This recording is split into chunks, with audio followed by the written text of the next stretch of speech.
அதுங்களாம் வரல கூப்பிட்டா. அப்படி ஒரு வேலை பூமியில சென்று நான் மாண்டு மடிந்து விட்டேன். ஆனால் கண்ணே, நீ அஸ்ராபுரம் மட்டும் அடியெடுத்து வைக்காத கண்ணே.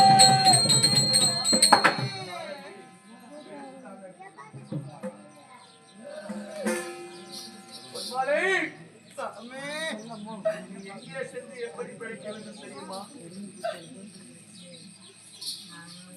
அஸ்ராபுரம் மட்டும் அடியெடுத்து வைக்காது. ஏனென்றால் துரியோதனன் மற்றொரு சொல் பேச்சை கேட்கக்கூடியவன் கண்ணே.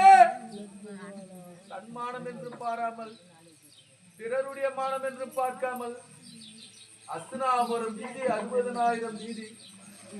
இந்த 60,000 வீதியிலும் திரௌபதியை இழுத்து வந்து மானபங்கம் செய்தான் கண்ணே.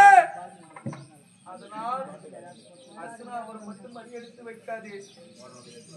நீ எங்கே சென்று எப்படி பிழைக்க வேண்டும்? பாண்டவர் ஐவராஜாக்கள்